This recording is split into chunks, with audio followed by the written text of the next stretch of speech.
Bonjour à tous. Je suis présent avec mon épouse aujourd'hui. On est de nouveau réunis pour partager autour des fiançailles et puis aujourd'hui spécifiquement de la préparation au mariage, la préparation spirituelle.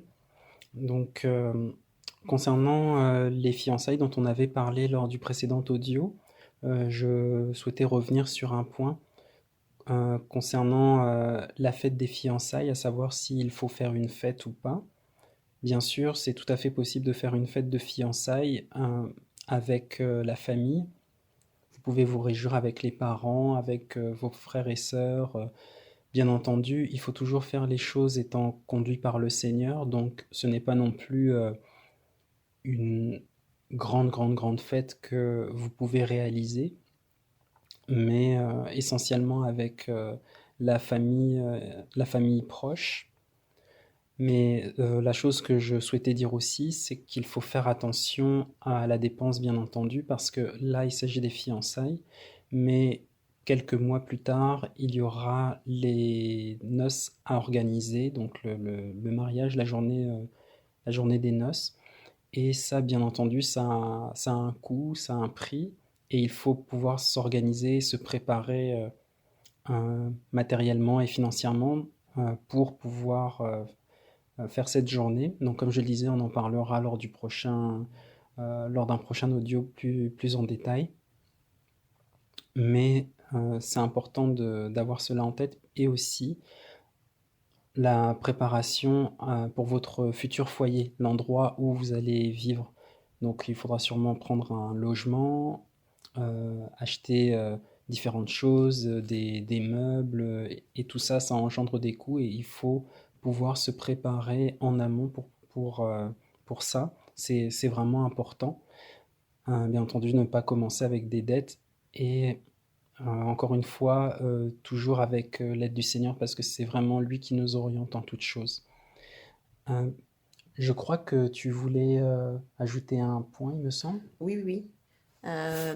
Bonjour à tous. Effectivement, j'aurais voulu rajouter un point par rapport à la belle famille. Donc, on verra selon ce que les sciences nous conduit si on fera un autre partage séparé par rapport à la belle famille. Je pense que ça pourrait être Ah intéressant. oui, oui, c'est vrai. Puis, voilà, ce que je voulais préciser, en fait, c'est que c'est vrai que on a quand même pas mal parlé du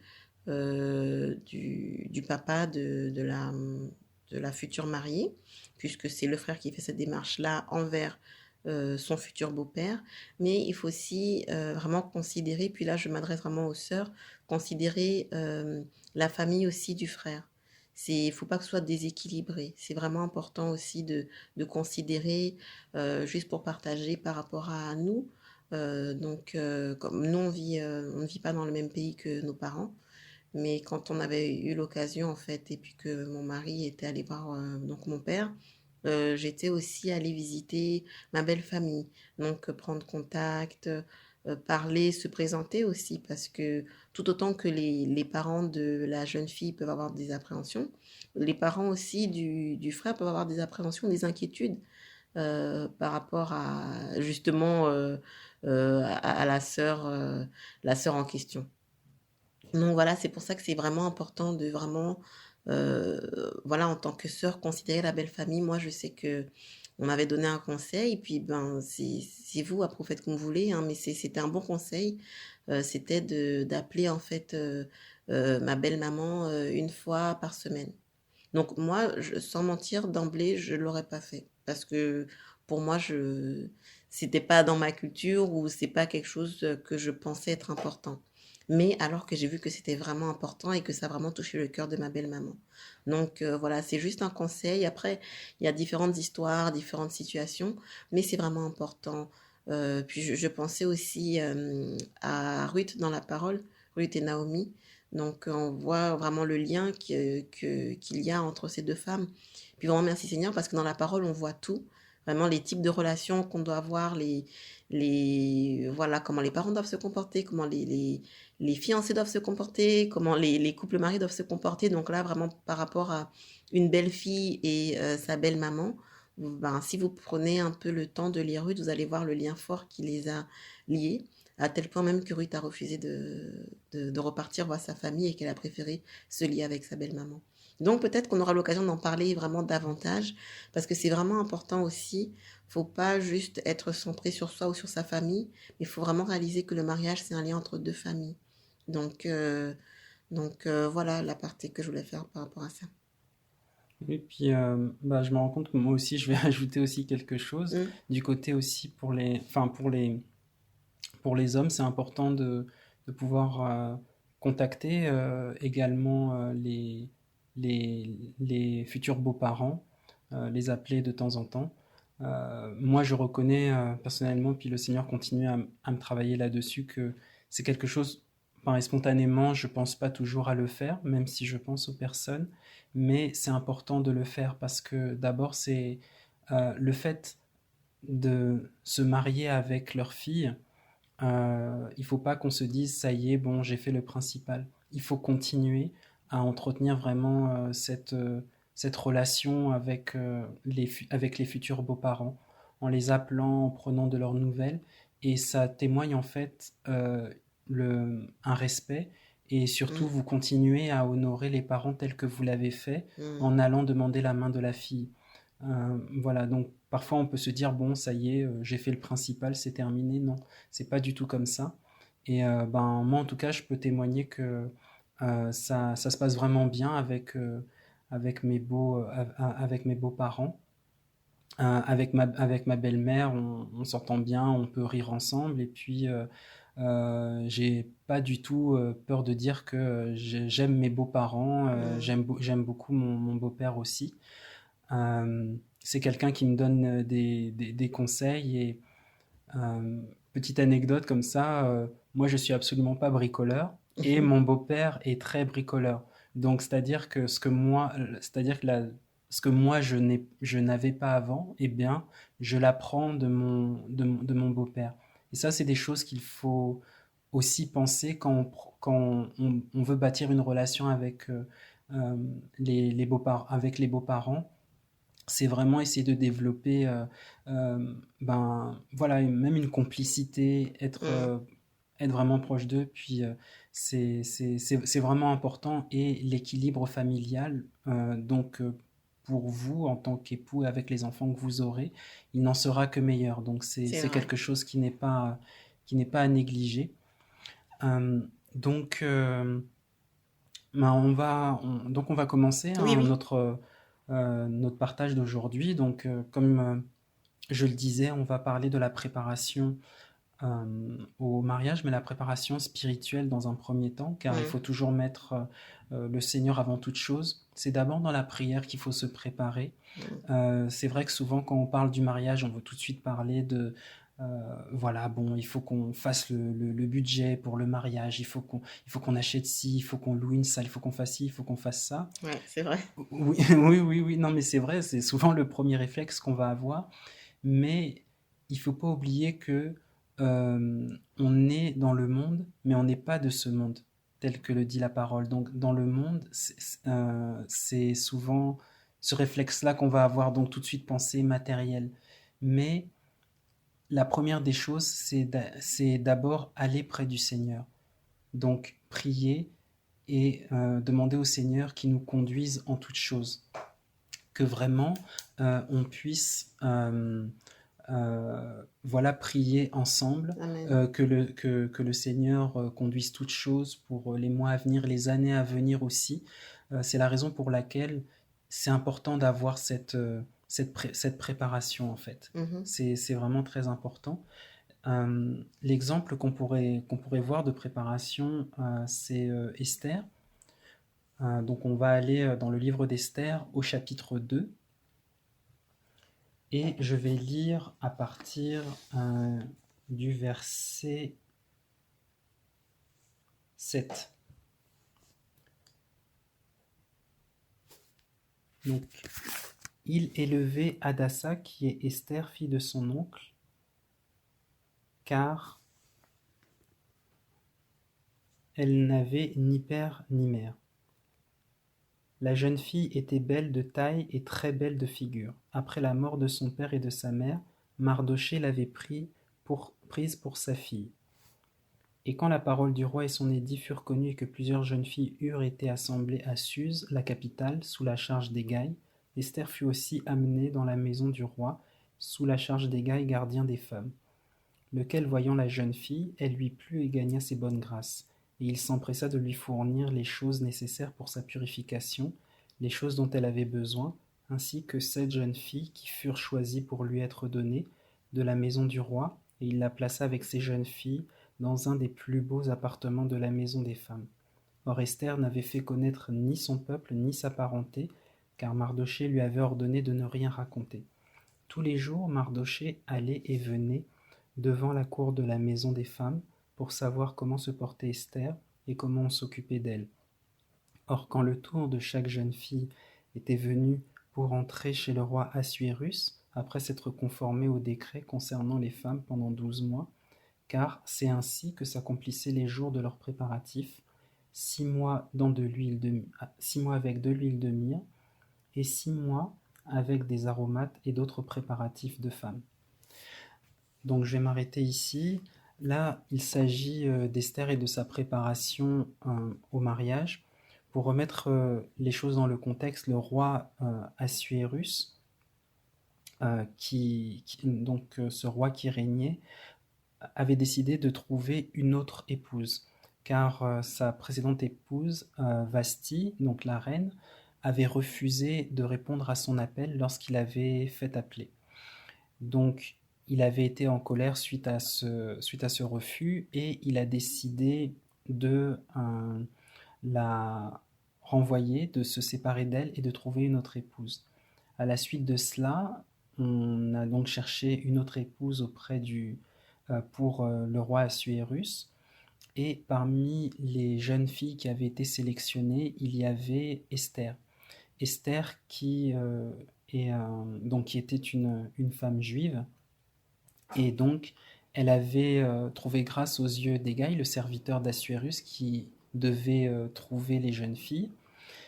Et il y a eu donc cette préparation d'1 an, donc 6 mois avec de l'huile de myrrhe et 6 mois avec des aromates. En fait, ce qui est intéressant dans cette préparation, c'est que déjà, elle est longue quand même, c'est 12 mois, hein, c'est 1 an de préparation. Mais c'est surtout ce qui est utilisé pour cette préparation. Donc l'huile de myrrhe, c'était pour le processus de purification. Et la myrrhe était notamment utilisée par Aaron pour purifier les objets de culte dans la tente d'assignation, mais également pour lui-même et puis pour ses descendants, pour ses fils. Et donc l'huile représente pour nous les chrétiens l'onction. Donc sans onction, on ne peut pas faire le service du Seigneur, on ne peut pas lui être agréable. On peut essayer de faire les choses, mais ce sera par la chair. On ne sera pas vraiment conduit par le Seigneur. Et dans le cadre du mariage d'Esther, pour pouvoir espérer être épousée se marier avec le roi, il fallait en fait qu'elle ait cette purification avec l'huile. Et ça, c'est essentiel aussi dans le cadre de la préparation au mariage. Ça veut dire que comment on peut se demander comment on a cette huile, comment on a cette onction pour la préparation au mariage. C'est par la prière, la sanctification, le fait de mettre Christ au centre. Lui-même va vous oindre finalement, lui-même il va vous conduire, lui-même il va vous purifier. Donc ça c'est un premier point. Puis l'autre point, c'est que pour les 6 derniers mois, il faut qu'elle fasse son processus de purification avec des aromates et d'autres préparatifs. Les aromates, en fait, c'est le parfum. Donc le parfum de bonne odeur qu'elle devait dégager pour pouvoir, encore une fois, espérer se marier avec le roi. Ça veut dire que il fallait en fait qu'elle passe par là Et de la même façon que nous, en tant que chrétiens, on doit aussi dégager un parfum de bonne odeur. Dégager un parfum de bonne odeur, bah, ça peut être par les prières, c'est notamment les prières que l'on fait. Ça, on peut le voir notamment dans Apocalypse,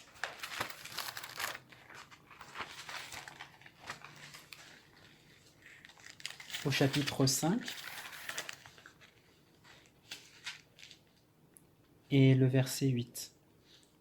Et quand il eut pris le livre, les 4 animaux et les 24 vieillards se prosternèrent devant l'agneau, ayant chacun des harpes et des coupes d'or pleines de parfums, qui sont les prières des saints. Donc, ce que l'on voit, c'est que les, les prières des saints sont des parfums de bonne odeur. Et c'est ça, en fait, que le Seigneur agrée. Même dans la tente d'assignation, il y avait aussi des parfums de bonne odeur qui étaient agréables aussi au Seigneur et qu'il fallait mettre. Et nous-mêmes, nous devons être un sacrifice vivant de bonne odeur par notre conduite, premièrement par notre consécration au Seigneur. Et ça, on peut le lire aussi dans Corinthiens. On va aller voir dans 2 Corinthiens.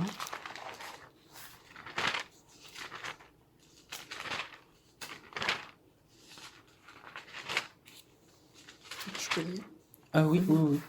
Merci. Car nous sommes la bonne odeur de Christ de la part de Dieu parmi ceux qui sont sauvés et parmi ceux qui périssent. Amen. Amen. Donc c'est ce que je disais, effectivement.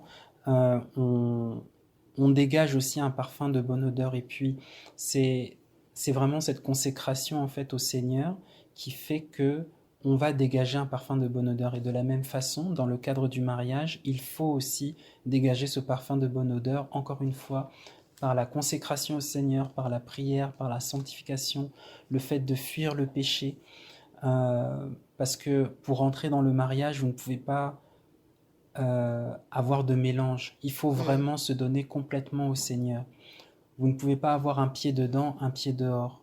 Il faut vraiment avoir cette consécration sincère et véritable de cœur auprès du Seigneur pour pouvoir rentrer dans le mariage, parce que le mariage, c'est toute votre vie.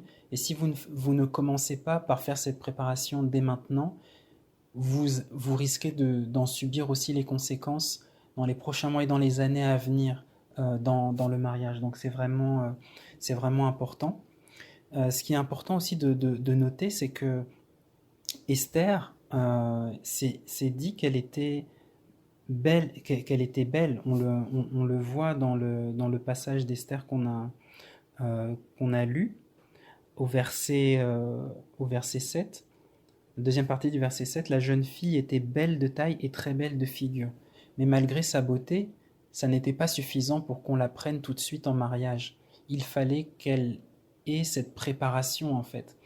Et la raison pour laquelle c'est indiqué, la raison pour laquelle je voulais revenir là-dessus, c'est que la beauté physique n'a rien à voir avec le mariage. Je m'explique. Oui, bien entendu, quand on voit notre future femme ou notre futur mari, on va dire oh, il est beau ou elle est belle. Mais pour vraiment être dans les plans du Seigneur, ce n'est pas ça le principal. Le principal, c'est quelle est votre consécration vis-à-vis du Seigneur. Comment vous allez servir le Seigneur. Parce que finalement, le mariage, qu'est-ce que c'est? Ça va être 2 personnes qui vont se mettre ensemble pour ne former qu'une seule chair et servir le Seigneur.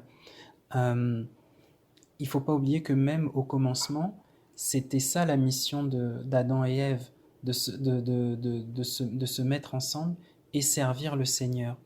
Et de la même façon, ceux qui sont appelés à se marier vont se mettre ensemble pour servir le Seigneur. Or, si vous privilégiez surtout le physique au détriment de la prière, au détriment de la consécration auprès du Seigneur, au détriment de Christ tout simplement. Si Christ est secondaire et c'est d'abord la beauté physique, vous ne serez pas en fait bâti sur le roc. Le mariage ne sera pas bâti sur le roc.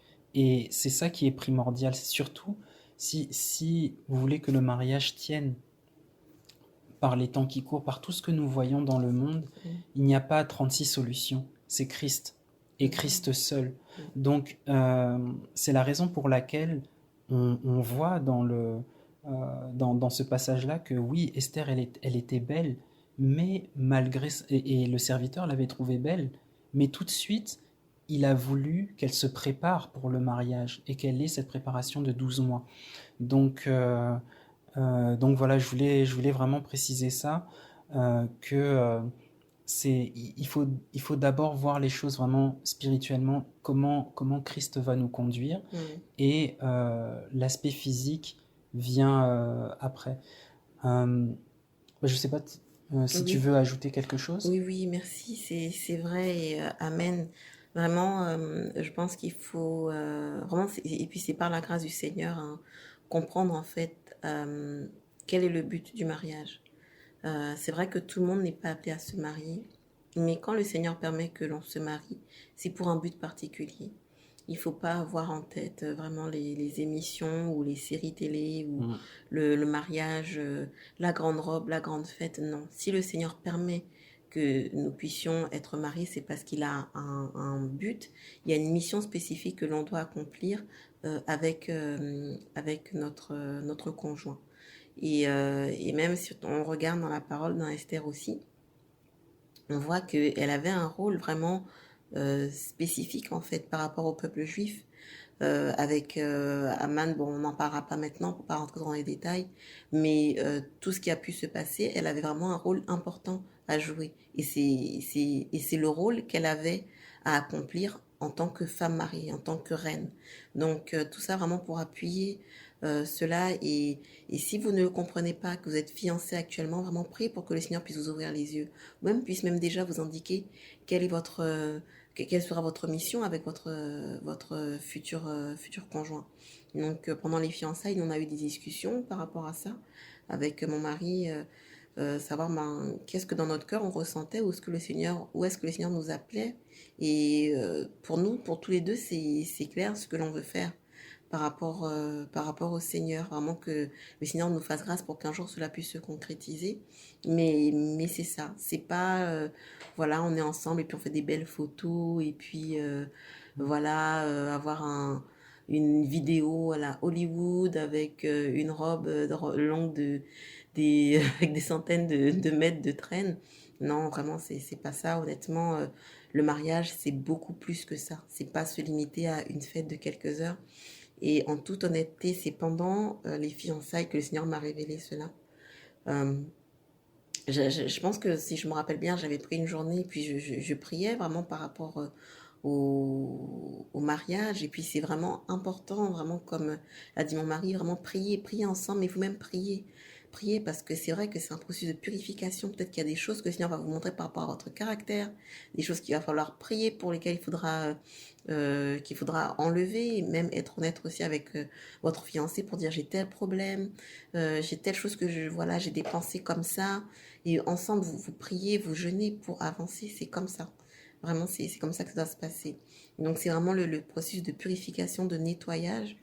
Puis voilà. Et ce que je voulais préciser, en fait, c'est que non, pendant ce temps-là où je priais par rapport au mariage, pardon, le Seigneur m'a vraiment permis de regarder Esther. Parce que bon, dans la parole, on dit mes processus de fiançailles ou regarder, donc forcément Esther. Et en lisant, en fait, vraiment, le Seigneur m'a ouvert les yeux. Et j'ai réalisé, en fait, que bon, on va juste faire un petit calcul vraiment rapide. Le Seigneur m'a montré que, voilà, une vie, on va dire, ça dépend. On sait qu'il y a des personnes qui vivent plus longtemps ou moins longtemps. Bon, on va dire 80 ans en moyenne. Et donc, le Seigneur m'a permis de faire le calcul, ok, une journée de mariage par rapport à toutes ces années de vie, qu'est-ce que ça représente? Donc, j'ai fait le calcul, donc 80 ans, ça fait 29 200 jours, comparé à une journée. Et pour de vrai, en tout cas, ben, je Oh. regarde mon mari là, mais tu diras, mais franchement, la journée de mariage, la journée des noces, ça passe tellement Mais vite. c'est même pas une journée. Oui, c'est pas une journée parce que il il y a beaucoup d'événements, il y a beaucoup de choses qui se passent, donc on va dire même une demi-journée, quoi, presque. C'est quelques heures, mais c'est vrai qu'on Ouais. aura l'occasion D'en d'en reparler, reparler, mais c'est c'est vrai que c'est ça. juste quelques heures. Donc, on va dire, quand on fait le calcul, en fait, ça correspond, la journée de mariage, à 0,03% d'une vie. Donc, c'est même moins que 1%. Juste pour montrer à quel point, en fait, que c'est minime. Et le Seigneur m'avait permis de voir ça et de réaliser et m'a vraiment permis de comprendre, en fait, que comment calculer la dépense pour le mariage. Qu'il fallait pas dépenser des milliers, des milliards d'euros, de dollars ou quoi. Non, c'est pas ça. C'est vraiment faire une fête, vraiment en toute simplicité. Puis on vous partagera aussi comment est-ce qu'on a pu faire des économies par rapport au mariage. Mais il m'a permis de voir que c'est pas ça la préparation. C'est pas se préparer pour une journée. C'est pas ça. Parce que finalement, comme l'a dit mon mari, on achète les fleurs, on achète ça pour se préparer pour une journée. Mais en tant que chrétien, la véritable préparation pour le mariage, c'est pas, c'est des semaines, des mois, dans le secret, où le Seigneur vous émonde, où vous priez, ou peut-être même vous pleurez devant le Seigneur pour des choses que vous voyez dans votre caractère. Vous dites non, Seigneur, vraiment, j'aimerais pas rentrer dans le mariage avec ça. C'est ça en fait. Mais le monde nous pousse à faire en sorte d'économiser beaucoup, beaucoup, beaucoup, ou même faire des crédits pour une Mm. journée, alors que nous, en tant que chrétiens, non. Prions beaucoup, beaucoup, beaucoup. C'est pas une affaire d'argent. Prions beaucoup, beaucoup, beaucoup dans le secret pour le véritable mariage qui dure vraiment pour les personnes qui vivent longtemps. Ça peut aller jusqu'à plus de 50% d'une vie pour des gens qui ont des 50 années de mariage. C'est ça la véritable préparation. La véritable préparation, c'est pas une préparation. C'est vrai qu'il y a une préparation financière, mais c'est pas primordial.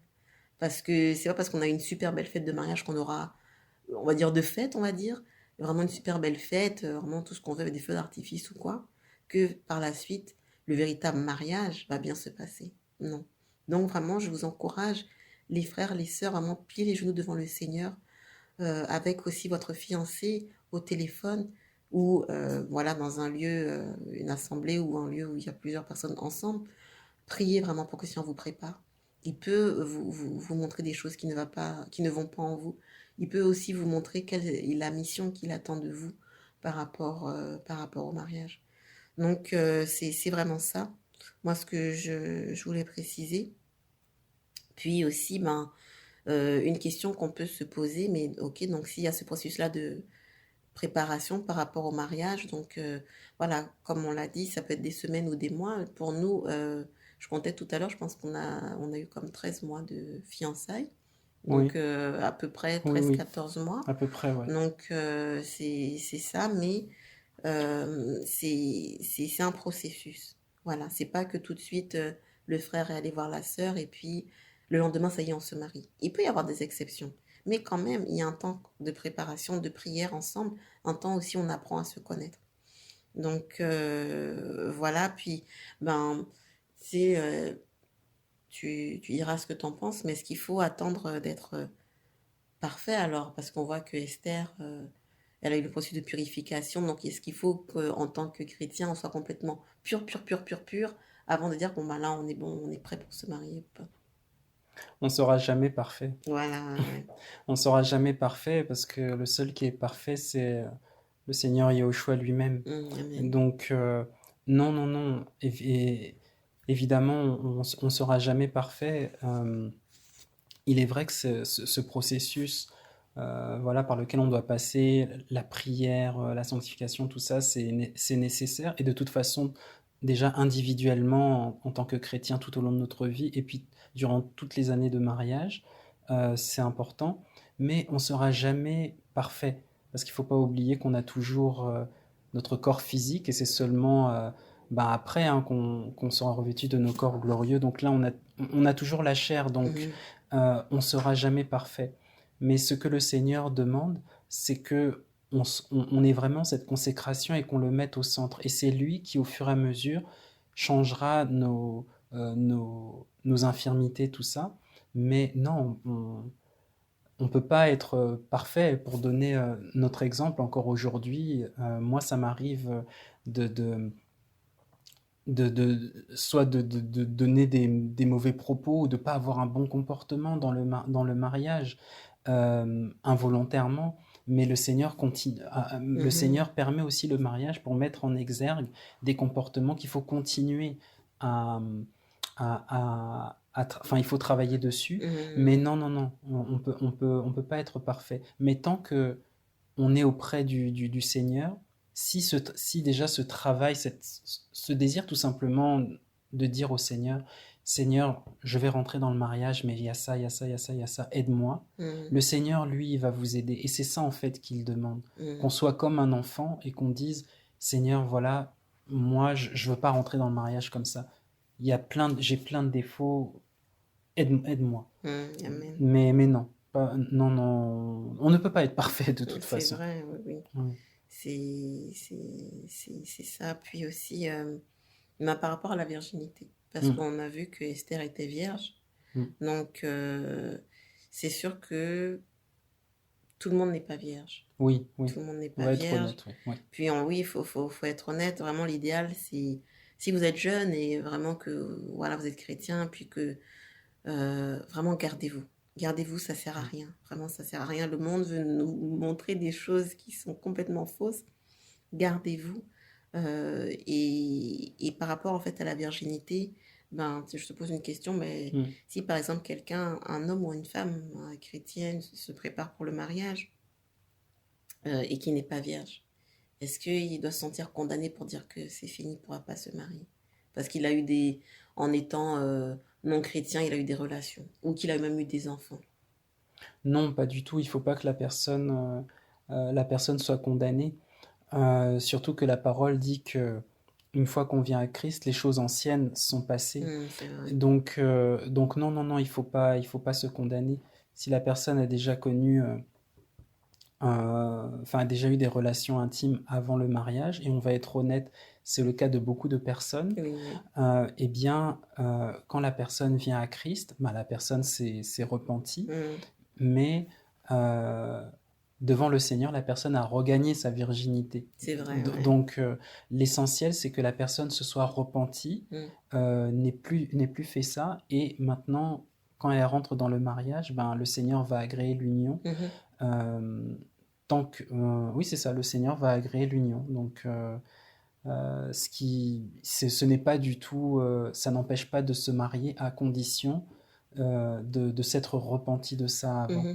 Mhm. Amen. Puis, juste pour préciser aussi, bon, c'est un témoignage, comme on vous l'a dit, hein, c'est juste des fois quand c'est concret aussi, ça aide aussi à comprendre, hein. Mais par exemple, moi, quand je me suis mariée, j'étais vierge. Je me suis mariée donc à 30 ans, 29 ou 30 ans, je ne me rappelle plus. Je pense 29. En tout cas, bref, c'est juste pour dire que pendant toutes ces années-là, le Seigneur m'a gardée.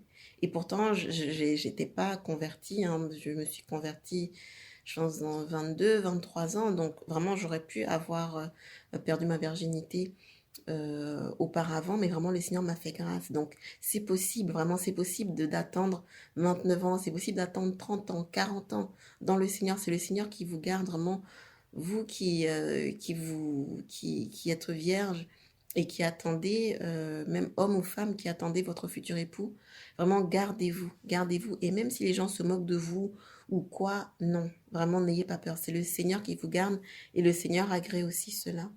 Et il ne faut pas croire ce que les gens du monde disent pour dire, oh, il faut s'essayer avant pour voir, mais pourquoi vous attendez le mariage? Non, c'est faux. C'est faux. Vraiment, le Seigneur a tout prévu. Vraiment, il faut lui faire confiance pour tous les aspects de notre vie et ne pas s'inquiéter par rapport à ça. Donc voilà, ce que je dis là, c'est vraiment pas pour condamner les personnes qui ne sont pas vierges, comme l'a dit mon mari, mais le Seigneur vraiment, il restaure tout, et merci Seigneur. Mais aussi, c'était important de préciser, parce que c'est ce monde-là, il y a beaucoup de tentations et c'est pas évident. Donc vraiment, gardez-vous pur pour le mariage, et vraiment après, par la grâce du Seigneur, ça se passe bien. Donc pas d'inquiétude à avoir par rapport à ça. Amen. Et bah, du coup, moi aussi, j'ai une question, parce que c'est vrai qu'on a lu dans Esther que voilà, le processus pour la préparation au mariage, c'était 12 mois. Donc, comme on le disait, hein, ça prend du temps. Mais du coup, je me demande, est-ce qu'il y a une durée standard pour se préparer au mariage? Est-ce que c'est 12 mois? Est-ce que c'est 9 mois? Non, non, il n'y a pas de durée standard. C'est vrai que généralement, les fiançailles durent environ 1 an. Mais ça peut durer éventuellement, je sais pas, ça peut durer moins longtemps que ça, mais c'est sûr qu'il faut aussi ben, un certain temps voilà, pour prier ensemble, pour apprendre à se connaître. Mais il faut pas que des fiançailles durent 2 ans, 3 ans, 4 ans, 5 ans. Là, c'est plus des fiançailles. Et puis, comme on l'a dit, il faut se garder l'un l'autre. On peut pas vraiment, avec des sentiments amoureux, comme ça, dire, bon, ben, on va attendre. Non, non, non, franchement, il faut vraiment faire attention. Donc, moi, je dirais que ça se compte en mois, mais Mm. pas des années. Des années, c'est Mm. pour le mariage, pour la grâce du Seigneur. Amen. D'accord, très bien. Ben, je pense que cette dernière question clôture notre partage d'aujourd'hui. Amen, oui. Donc, comme on le disait au début de l'audio, la prochaine fois, on parlera de la préparation, cette fois matérielle, du mariage. C'est sûr on a beaucoup de choses à dire, mais on développera ça plus en détail la prochaine fois. Donc, en tout cas, que le Seigneur vous bénisse et vous garde. Amen, amen. Bye bye. Bye bye.